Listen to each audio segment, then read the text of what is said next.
अगला सवाल देखो, हमें दिया गया है if the speed v of the particle of mass m as a function of time is given by v is equals to omega a sin under root k by m t where a has dimension of length।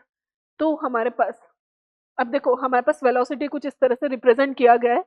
हमें बोला गया है ये velocity है, ये angle है, इसको ऐसे लिखते हैं velocity is equal to omega A sine under root of K by M into T.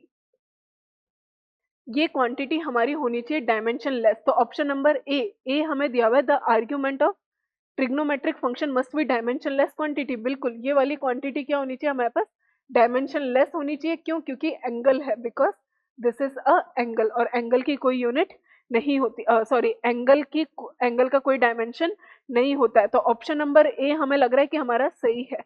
Dimensional formula of omega is L T minus one. नहीं, देखो ओमेगा का डायमेंशन क्या हो जाएगा, ये तो डायमेंशन लेस हो गया, तो dimension of velocity must be equal to dimension of omega A. तो हमारे पास वेलोसिटी का डायमेंशन क्या है, L T minus one. Omega की डायमेंशन की बात की गई है यहाँ पे, तो ओमेगा का डायमेंशन हमें चाहिए, ए हमें क्या दिया हुआ है, डायमेंशन ऑफ लेंथ एल। तो हमारे पास जो ओमेगा का डायमेंशन होगा वो कितना हो जाएगा, टी माइनस वन।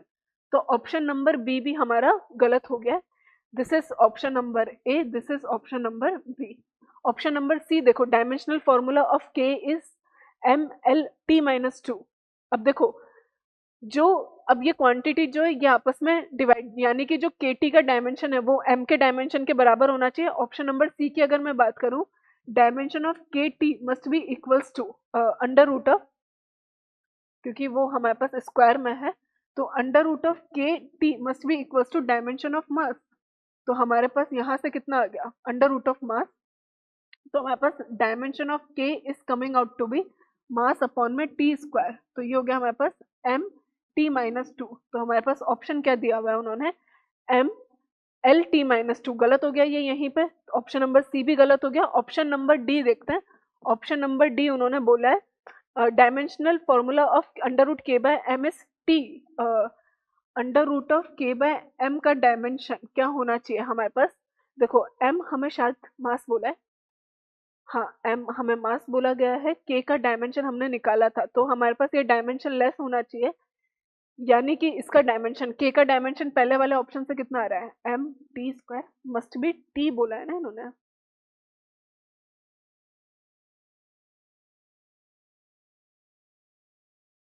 नहीं देखो हमारे पास जो है, अगर इसको ध्यान से अगर मैं देखूं तो under root of K by M into T, ये डायमेंशन लेस होना चाहिए,